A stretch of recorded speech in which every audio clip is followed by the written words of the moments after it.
నమస్తే, welcome to Andhraprabha. నేను ప్రియా కౌశిక్. అయితే నిన్న కవితని పార్టీ నుంచి సస్పెండ్ చేయడం అనేది మనం చూసాం. అయితే గత కొంతకాలంగా కవిత చేస్తున్న కమెంట్స్ బీఆర్ఎస్ పార్టీని డిఫెన్స్లో పడేసింది అని చెప్పుకోవచ్చు. అయితే గతంలో చూసుకున్నట్టయితే కేసీఆర్కి రాసిన లేఖ బయటికి రావడం, దాని వెనకాల పార్టీలోనే కేసీఆర్ చుట్టుపక్కలే దయ్యాలున్నాయి అంటూ మాట్లాడడం, అలాగే అనేక సందర్భాల్లో కేసీఆర్ గారిని మినహాయించి కేటీఆర్, హరీష్ రావు, అలాగే సంతోష్ రావు, అలాగే సీనియర్ నాయకుడైన జగదీష్ రెడ్డిపై కూడా అనేక సందర్భాల్లో ప్రత్యక్షంగా పరోక్షంగా ఎన్నో కమెంట్స్ చేయడం జరిగింది.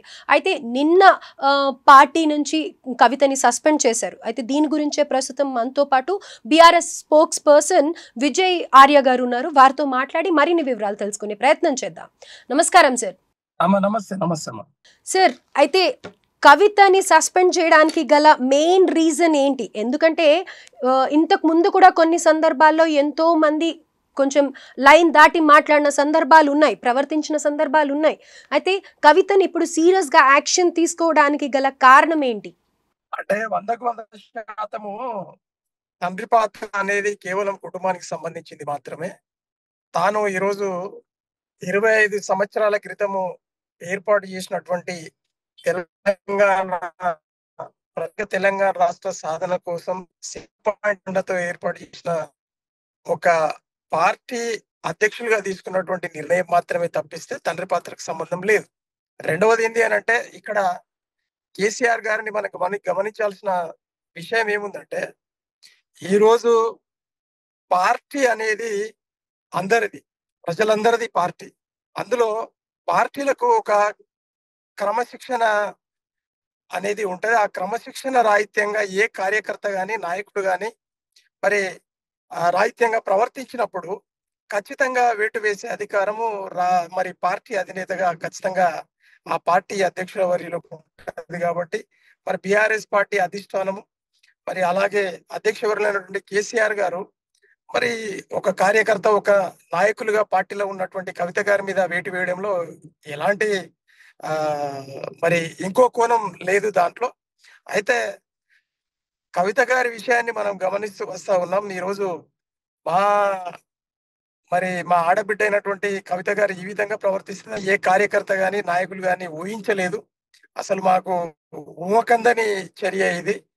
అయితే మరి తండ్రి గాని, మరి పార్టీ గాని ఇలాంటి కష్టకాలంలో, అంటే ముప్పేట దాడి చేస్తున్న తరుణంలో ఈరోజు భారతీయ జనతా పార్టీ, కాంగ్రెస్ పార్టీ, ఈ రెండుటి వెనకాల ఉన్నటువంటి చంద్రబాబు నాయుడు గారి తెలుగుదేశం పార్టీ ముప్పేట దాడి చేస్తున్న తరుణంలో మరి కవిత గారు ఈ విధంగా ప్రవర్తిస్తారని తండ్రి గారు అయినటువంటి లేదు, అలాగే పార్టీ అధ్యక్షవర్యులైనటువంటి కేసీఆర్ గారికి కూడా అంతువట్టని పరిస్థితి. ఇలాంటి సందర్భంలో మరి తప్పనిసరి పరిస్థితులలో మరి దారికి తెచ్చుకునే క్రమంలోనే ఈరోజు సస్పెన్షన్ వేటు వేయడం జరిగింది. మరి ఆమె దాన్ని రియలైజ్ అయ్యి ఈరోజు ప్రెస్ మీట్ లో ఏదైతే చెప్పదలుచుకుందో, మేమేం కోరుకుంటున్నామనంటే, జరిగిందేదో జరిగిపోయింది, నాకు కోపం వచ్చి ఈ విధంగా చేశాను, లేదు నాకు బాధ కలిగి ఈ విధంగా చేశాను అని చెప్పి క్షమార్హ బుద్ధితోటి మరి తాను మళ్ళీ పార్టీలోకి రావాల్సిందిగా మేము కోరుకుంటా ఉన్నాం. అట్లనే మరి కేసీఆర్ గారు కూడా ఎంతో మందిని క్షమించి ఈ 25 సంవత్సరాల పార్టీ మరి ప్రయాణంలో ఎంతో మందిని క్షమించాడు, ఎంతో మందిని కోపగించాడు. ఎందుకనంటే రాజకీయం అనేది ఒక క్రమశిక్షణకు సంబంధించిన ఇష్యూ. మరి ఈ విధంగా బహిరంగంగా మరి ప్రెస్ మీట్లు పెట్టి మరి పార్టీ అంతర్గత విషయాలను బహిర్గతపరచడం అనేది ఖచ్చితంగా క్రమశిక్షణకు రాహిత్యానికి సంబంధించిన ఇష్యూ కాబట్టి మరి దాన్ని మనము క్షమించాల్సిన పని లేదు అనే ఉద్దేశంతో. ఇంకొకటి ఏంటంటే, ప్రత్యేకంగా కేసీఆర్ గారి కుమార్తె కాబట్టే సస్పెన్షన్ ఆర్డర్ వేయడం జరిగింది. ఇంకొక వాళ్ళు అయితే వేరే మరి నాలాంటి సామాన్య కార్యకర్తలు, నాయకులు అయితే ఖచ్చితంగా మరి పిలిచి కూర్చునబెట్టి మాట్లాడి అట్లా కాదు అని చెప్పేవాళ్ళు. కానీ అలాంటిది అంటే మనము కేసీఆర్ గారిని రెండు విధాలా చూడాలండి. తండ్రిగా చూడాలి, అలాగే అధ్యక్షవర్యులుగా కూడా చూడాల్సిన అవసరం ఉంది. మరి తప్పు చేస్తే తన పిల్లలను కూడా క్షమించను అని చెప్పి కారాఖండి ఎన్నో సందర్భాల్లో చెప్పడం జరిగింది. ఆ సందర్భంలోనే ఈరోజు ఢిల్లీ లిక్కర్ కేసులో మరి తన సొంత కూతురిపై ఆరోపణలు వచ్చినప్పుడు కూడా మరి తాను ఎక్కడ కూడా ఎక్కడ కూడా మరి ఆమెను చూడ్డానికి కానీ పలకరించడానికి కూడా మరి ఆయన వెళ్ళలేదు. ఇది అందరూ సమాజం చూసింది. అంటే తన సొంత పిల్లలైన ఒకవేళ ఆరోపణ వస్తే అది నిరూపణ కాకపోయినా అయినా కూడా ఒక కార్యకర్తకు ఒక నాయకుడికి ఏ విధంగా అయినటువంటి మరి ఆయన దూరాన్ని వివరించాలో అలాంటి దూరాన్ని ఆయన వివరించి చూపించారు. అలాగే ఇప్పుడు కూడా ఒక సొంత కూతురు అయినా కూడా మరి క్షమించకుండా క్రమశిక్షణ రాహిత్యానికి పాల్పడినప్పుడు ఖచ్చితంగా మరి క్రమశిక్షణ చర్యలు తీసుకోవాలి. కాబట్టి తప్పనిసరి పరిస్థితులలో మరి తనను సస్పెండ్ చేయడం జరిగింది. అయితే ఒక విషయం ఈ సందర్భంలో మనం గమనించాల్సిన అవసరం ఉంది.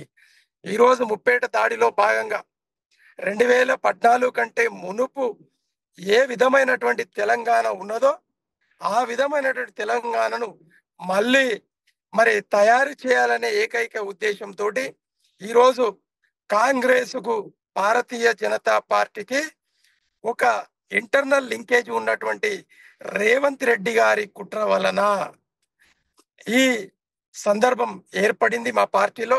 ఈరోజు మరి మా పార్టీని విచ్ఛిన్నం చేయాలి, కేసీఆర్ గారి కుటుంబాన్ని విచ్ఛిన్నం చేయాలనే కుట్రలో మరి ఈరోజు ప్రధాన పాత్రధారుడైనటువంటి రేవంత్ రెడ్డి గారు దీనికి బాధ్యత వహించాల్సిన అవసరం ఉంది. ఎగ్జాక్ట్లీ అక్కడే విజయ్ గారు ఇక్కడ నిన్న కవిత గారు ప్రెస్ మీట్ లో మాట్లాడినప్పుడు కూడా హరీష్ రావ్ అలాగే సంతోష్ రావ్ వెనకాల రేవంత్ రెడ్డి ఉన్నారు, యాక్షన్ తీసుకోండి అని చెప్పి కవిత గారు మరీ చెప్తున్నారు కదా. దీన్ని ఎందుకు మీరు పరిగణలోకి తీసుకోవట్లేదు? దాని గురించి ఎందుకు ఎవ్వరూ మాట్లాడట్లేదు? అంటే తన కూతురే తప్పు చెప్పదు కదా, తండ్రికి పార్టీ మంచే కోరుకుంటుంది తప్ప చెడు కోరుకోదు కదా. కేసీఆర్ గారు చాలా ఎక్కువగా నమ్ముతున్నారు అని అనేసి కవిత గారు అంటూ ఉన్నారు. అయితే దీంట్లో అమ్మ మనము ఒక విషయాన్ని గమనించాలి. ఈరోజు ఓటుకు నోటు విషయంలో రేవంత్ రెడ్డి గారు పట్టపగలు 50 లక్షలు 5 కోట్లకు మాట్లాడి 50 లక్షలు ఇస్తూ పట్టుకుపోయినటువంటి ఒక నిందితుడు ఆయన. ఈరోజు ఆయన మీద ఈరోజు ఈడీ కేసు ఉంది, సిబిఐ కేసు ఉంది, ఎన్నో కేసులు ఉన్నాయి. ఆ కేసుల నుండి తప్పించుకోవాలంటే విధిలేని పరిస్థితి రేవంత్ రెడ్డి గారికి ఏంది అని అంటే ఖచ్చితంగా మోదీ గారి మాట, చంద్రబాబు గారి మాట. చంద్రబాబు గారి మాట ఎందుకు వినాల్సి వచ్చింది అని అంటే ఈరోజు ఒక సామాన్య కార్యకర్త ముఖ్యమంత్రి కుర్చీలో కూర్చున్నాడు. ఈరోజు మరి అపర చాణక్యుడిగా పేరుగాంచినటువంటి చంద్రబాబు నాయుడు గారు మరి ఒక కార్యకర్తను సీఎం గా చేసి ఈరోజు తెలంగాణ ప్రభుత్వాన్ని వాస్తవంగా చంద్రబాబు నాయుడు గారు నడిపిస్తా ఉన్నారు. మరి ఆయన చెప్పినట్లు వినాల్సిన పరిస్థితి. ఎందుకనంటే A1 గా రేవంత్ రెడ్డి గారు ఉన్నారు, A2 గా చంద్రబాబు నాయుడు గారు ఉన్నారు. ఆ కేసు కొట్టివేయబడకపోతే వాళ్ళు చరిత్రహీనులుగా మిగిలిపోతారు. కాబట్టి మరి under clutches of the central government అంటే భారతీయ జనతా పార్టీ క్లచెస్ లో ఉన్నారు.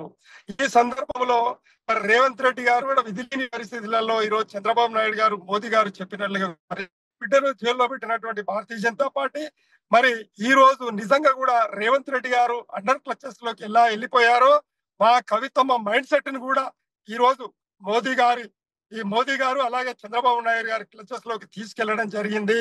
కాబట్టే ఈ రోజు తండ్రిని చంపి ఈ రోజు మరి బహిర్గతంగా ఆమె కుటుంబ విషయాలు కానీ పార్టీ విషయాలను బయట పెట్టడం అనేది మేము మింగుడు పడిన పరిస్థితి.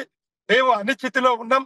మరి కవితమ్మ గారు 163 రోజులు 163 రోజులు జైల్లో ఉంటే 20 సార్లు మా హరీష్ రావు గారు, మా కేటీఆర్ గారు, అలాగే మా బాల్క సుమన్ గారు, అలాగే మా ఆర్ఎస్ ప్రవీణ్ కుమార్ గారు లాంటి మహానేతలు వెళ్ళి ఆమెను ఓదార్చి అలాగే కోట్ల చుట్టూ తిరిగి ఎంతో వ్యయ ప్రయాసల కోర్చి మరి ఆమెను బయటకు తీసుకొని వస్తే ఈ రోజు బయటకు వచ్చిన తర్వాత మరి తండ్రిని ఒక విధంగా పొగుడుతూ తక్కిన వాళ్ళందరూ దయ్యం అనడం అనేది మాకు శోచనీయం. అసలు మింగుపడట్లేదు, మాకు అర్థం అవ్వట్లేదు. ఆమె మైండ్ సెట్ ను ఈ రోజు ఆమెనే బ్లాక్ మెయిల్ చేసి ఈ విధమైనటువంటి మరి మాటలు మాట్లాడిస్తా ఉన్నారు. రేవంత్ రెడ్డి గారు. అయితే ఇక్కడ విజయ్ గారు ఇప్పుడు మీరు కూడా ఏమంటున్నారంటే ఇదంతా కూడా బీజేపీ అలాగే చంద్రబాబు నాయుడు గారు రేవంత్ రెడ్డి కలిసి చేస్తున్నారు అని అంటున్నారు. అయితే వీళ్ళకి భయపడి మీరు ఇక్కడ ఇంకో పార్టీ తీసుకురావటానికి అని చెప్పి ఇంటర్నల్ గా ఇదంతా ప్లాన్డ్ గా చేస్తున్నారా అనేది కూడా ప్రజల్లో అనుమానం ఉంది. ఇది బీఆర్ఎస్ పార్టీ ఆడుతున్న నాటకం అని అనేసి ప్రజలు అనుకుంటూ ఉన్నారు. దానికి మీరు ఏమంటారు? ఒకవేళ అది నాటకమే అయితే ఇంత బహిరంగంగా మా నాయన చుట్టూ అవినీతి పరులు ఉన్నారు అని కవిత గారు అంటారా? హరీష్ రావు గారు సొంత బావగారి మీద అవినీతి ఆరోపణలు కవిత గారు చేస్తారా? సొంత అన్న అయినటువంటి సంతోష్ రావు గారి మీద అవినీతి ఆరోపణలు ఎవరైనా చేస్తారా? అలాగే మరి గ్రీకు వీరుడు అని చెప్పి మా కేటీఆర్ గారిని ఇండైరెక్ట్ గా అంటారా? మీరు ఆలోచన చేయండి ఒకసారి. ఎందుకనంటే ఖచ్చితంగా ఆమెను ట్రాప్ చేశారు. ఖచ్చితంగా భారతీయ జనతా పార్టీ వెన్నుముకగా ఉంటూ చంద్రబాబు నాయుడు గారి డైరెక్షన్ లో ఈరోజు రేవంత్ రెడ్డి గారు, ఎందుకంటే అధికారాలన్నీ ఈరోజు ప్రధానమంత్రి గారి చేతిలో, ముఖ్యమంత్రి గారి చేతిలో ఉన్నాయండి. అంటే మొత్తం రాజ్యాంగ వ్యవస్థలన్నింటినీ ఉపయోగించి మా కవితమ్మ గారిని మానసికంగా సరిగ్గా లేదు.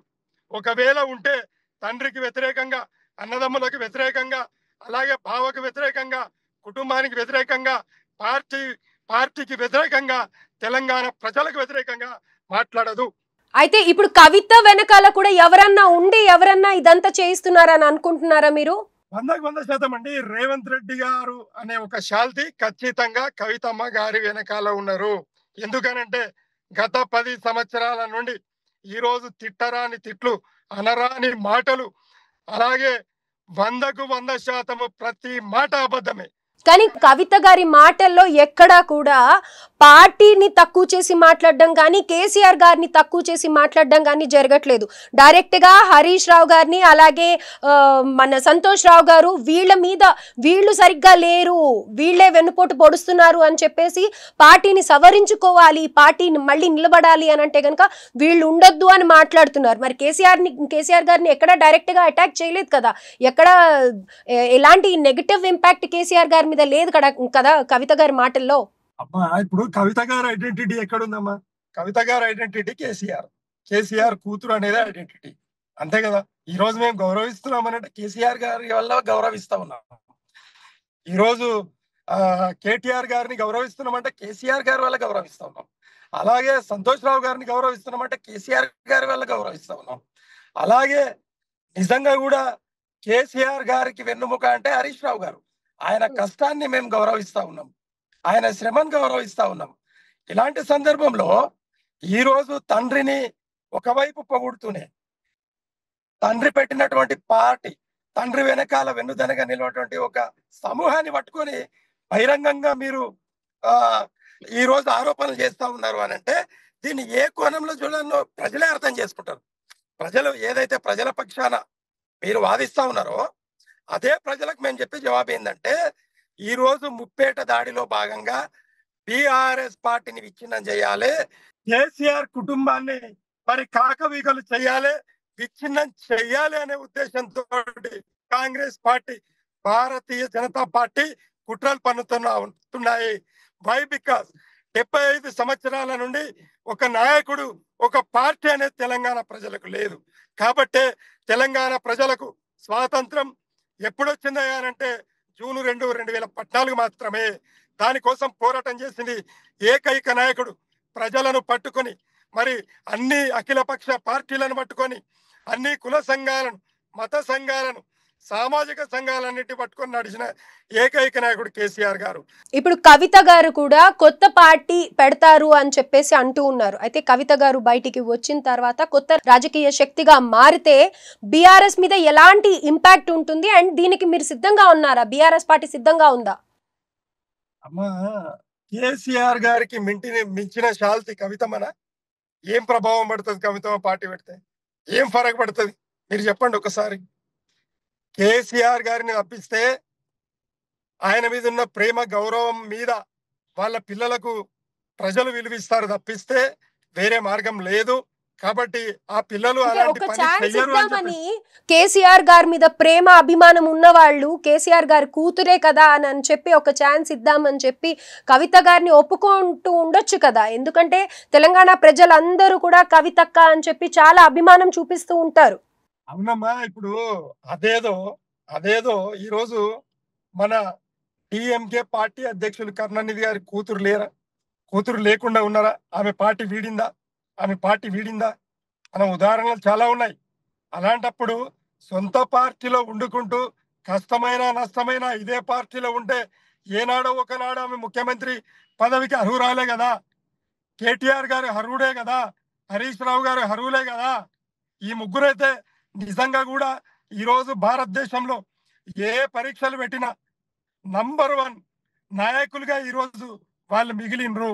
రేపు పొద్దుగల మీరు నమ్మినా నమ్మకపోయినా ఈరోజు ముఖ్యమంత్రి పదవికి, ప్రధానమంత్రి పదవికి కూడా ఈ ముగ్గురు అర్హులే. కానీ అది ఒక్క వద్ద ఉండి తెలంగాణ ప్రజలను మరి విశ్వాసంలోకి తీసుకొని ఈరోజు ఆటుపోట్లు వస్తాయి. ఓటమి గెలుపు అనేది సహజం పార్టీలలో. కానీ ఈరోజు ఓర్వజాలక ఈర్ష్య ద్వేషాలతోటి 163 రోజులు మరి మిమ్మల్ని కవితమ్మను జైల్లో వేసినప్పుడు పార్టీ యావత్తు ఆమె వెనకాల ఉన్నది. అలాంటిది మర్చిపోయి పార్టీకి వ్యతిరేకంగా, తండ్రికి వ్యతిరేకంగా, అన్నదమ్ములకు వ్యతిరేకంగా, బావగారికి వ్యతిరేకంగా మాట్లాడాల్సిన అవసరం కవితమ్మ గారికి ఎందుకు వచ్చింది అంటే ఇక్కడ మాకు చాలా స్పష్టంగా ఉన్నది. ప్రజలు కూడా ఈరోజు అర్థం చేసుకుంటా ఉన్నారు ఎంత దుర్మార్గం ఇది. ఆ కేసీఆర్ గారి కుటుంబాన్ని విడగొడతారా రేవంత్ రెడ్డి గారు? ఇంత కుట్రదారుడు అని మేము అనుకోలేదు అని ఈరోజు బాధపడతా ఉన్నారు. భారతీయ జనతా పార్టీ కావాల్సింది ఏంటి అంటే ఆ 18 రాష్ట్రాల నుండి 28 రాష్ట్రాలు, 9 కేంద్ర పాలిత ప్రాంతాలు నా హస్తగతం కావాలి, భారత రాజ్యాంగాన్ని మారవాలి, మొత్తం మత రాజ్యాంగం తయారు చేయాలనేది ఇది ఒక పెద్ద కుట్ర. అలాగే మరి భారతీయ జనతా పార్టీ ఆ స్థానానికి చేరుకోవాలంటే, ఆ లక్ష్యానికి చేరుకోవాలంటే దేశంలో ఉన్నటువంటి ప్రాంతీయ పార్టీలన్నిటినీ ఖతం చేయాలి. ఇది వాళ్ళ లక్ష్యం. విజయ్ గారు, చివరిగా ఒక ప్రశ్న. ఇవాళ కవిత గారి ప్రెస్ మీట్ లో ఏం చెప్పబోతున్నారని మీరు అనుకుంటూ ఉన్నారు? ఏం చెప్పాలని పార్టీ నుంచి ఆశిస్తూ ఉన్నారు? ఈరోజు మనకు మీడియా ద్వారా అందుతున్న సమాచారం ఏంటి అంటే పార్టీ ప్రాథమిక సభ్యత్వానికి, యాక్టివ్ పార్టిసిపేషన్ కు, అలాగే ఎమ్మెల్సీకి రాజీనామా చేసి భవిష్యత్తు కార్యాచరణ ప్రకటిస్తా అని చెప్పబోతున్నట్టుగా మనకు వార్తలు వస్తా ఉన్నాయి. ఈ సందర్భంలో మేము కోరుకునేది, మా పార్టీ బిడ్డ మరి 25 సంవత్సరాలు కలిసి పనిచేసినాం. మరి అది కూడా ప్రత్యేకించి మరి కేసీఆర్ గారి కుమార్తె గారు కాబట్టి గౌరవం ఇచ్చి, మా బాధ ఏంటంటే కార్యకర్తలుగా, నాయకులుగా బీఆర్ఎస్ పార్టీ కోరుకునేది ఒకటి, మీరు తిరిగి ఎలాంటి చెడు నిర్ణయం తీసుకోవద్దు. మీకు న్యాయం జరగాలి అంటే, మీ బాధ తీరాలి అని అంటే పార్టీ అధివేశం పెట్టి ఇగో పార్టీకి ఇట్లా ఉంటే బాగుంటది, తప్పులు జరుగుతా ఉన్నాయి, వీళ్ళు తప్పటోళ్ళు, వీళ్ళు మంచోళ్ళు అని చెప్పి పార్టీ అధిష్టానానికి తెలిపే హక్కు ప్రజాస్వామ్యబద్ధంగా, రాజ్యాంగబద్ధంగా మీకు ఉంది. మరి అదే కదా చేశారు. ఆ సందర్భాన్ని ఉపయోగించుకోండి. కానీ మరి ఈ రోజు తొందరలో పడి మరి భారతీయ జనతా పార్టీ, కాంగ్రెస్, రేవంత్ రెడ్డి గారి, చంద్రబాబు నాయుడు గారి, మోదీ గారి బ్లాక్ మెయిల్ గురైపోయి కన్న తండ్రికి, కన్న కుటుంబానికి, అన్నదమ్ములకు, బావమరుదులకు, అక్క చెల్లెళ్లకు, అలాగే 60 లక్షల మంది కార్యకర్తలు ఉన్నటువంటి ఒక మహాసముద్రం లాంటి పార్టీకి దూరం కావద్దు అని చెప్పి మేము ఆమెను ప్రాధేయపడతా ఉన్నాం. కానీ ఈరోజు రేపొద్దుగల భారతదేశంలో జరగబోయే మత యుద్ధంలో కాపాడే ఏకైక నాయకుడు కేసీఆర్ గారు. ఈరోజు మరి 25 సంవత్సరాల నుండి పచ్చి లౌకికవాదిగా ఎక్కడ కూడా లొంగకుండా ఈరోజు ఇండియా అలయన్స్, ఈరోజు ఎన్డీఏ అలయన్స్, మీరు చూడండి భారతదేశంలో ఉన్న ప్రతి పార్టీ ఈరోజు అటా ఇటా ఉంది. కానీ ఒక్క కేసీఆర్ గారు ఎటు పోలేదు. ఎందుకనంటే భారత రాజ్యాంగంలో ఉన్నటువంటి లౌకికవాదం ఈ 2 పార్టీలకు రాదు, ఈ 2 కూటములకు రాదు అని చెప్పి ఖచ్చితంగా నేను మరి భారతదేశ ప్రజలకు తెలియజేస్తా అని చెప్పి ఈరోజు టిఆర్ఎస్ నుండి మరి బిఆర్ఎస్ గా పార్టీ మార్పిడి జరిగింది. ఆ సందర్భాన్ని ప్రజలు అర్థం చేసుకోలేకపోవడం మా దురదృష్టకరంగా మేము భావిస్తా ఉన్నాం. అయితే మోదీని ఢీకొట్టే ఏకైక నాయకుడు కేసీఆర్ గారు. మోదీని ఢీకొట్టే ఏకైక పార్టీ కూడా బీఆర్ఎస్ పార్టీ. మీకు చెప్తామా, ఈరోజు కేటీఆర్ అనే ఒక యువ నాయకుడిని మీరు గమనించాలి. భారతదేశంలో ప్రపంచానికి ఒక మేటి నాయకుడిగా ఈరోజు తండ్రికి తగ్గ తనయ్య కూడా తయారయ్యిండు కేటీఆర్ గారు. ఈరోజు మొత్తం ఆ కుటుంబానికి వెన్నుముకగా హరీష్ రావు గారు తయారైంది. రేపు పొద్దుగల కేసీఆర్ గారి స్థానాన్ని హరీష్ రావు గారు తీసుకోబోతారు. అలాగే మరి ప్రభుత్వ పదవుల్లో కేటీఆర్ గారు ఉంటారు. అదే స్థానంలో ఈరోజు మా కవితమ్మ గారు కూడా ఉంటే, కుటుంబాన్ని వీడిపోకుండా, పార్టీని వీడిపోకుండా ఉంటే, ఇది నిజంగా కూడా ఒక శక్తి వలయంగా తయారవుతుంది. మా కోరిక అది. అనవసరమైనటువంటి మరి బ్లాక్ మెయిల్కు పాల్పడి మరి అధైర్యపడి మీరు తీసుకునే నిర్ణయం మీరు ఒక్కసారి ఆలోచన చేసుకోవాలి కవితమ్మ. ఈరోజు తండ్రిని మించింది ఏం లేదు, కుటుంబాన్ని మించింది ఏం లేదు. రేపు పొద్దుగాల వచ్చేది గీళ్ళే, ఉండేది గీళ్ళే. ఎందుకు అని అంటే ఈరోజు మరి కేసీఆర్ గారి శత్రువులు ఆనందపడతారేమో కానీ తెలంగాణ ప్రజలు ఎప్పుడు ఆనందపడరు. కనిపిస్తున్న 4 గుంపు కూడా మరి కేసీఆర్ గారి అభిమానులే. అది అర్థం చేసుకోవాల్సిన అవసరం ఉంది. ఆమె కేసీఆర్ గారి అభిమానులు, వాళ్ళు పార్టీ అభిమానులు. వారు మా బిడ్డకి ఎక్కడ పోతే ఏమి ఆగమైతుంది అనే విషయంలో మరి వాళ్ళందరూ మీ వెనకాల ఉన్నారు. అది గమనించాలి. తొందరపాటు పడొద్దని చెప్పి మేము కవితమ్మను ప్రాధేయపడతా ఉన్నామమ్మ. రైట్ అండి. Thank you so much Vijay garu. Thank you అమ్మా.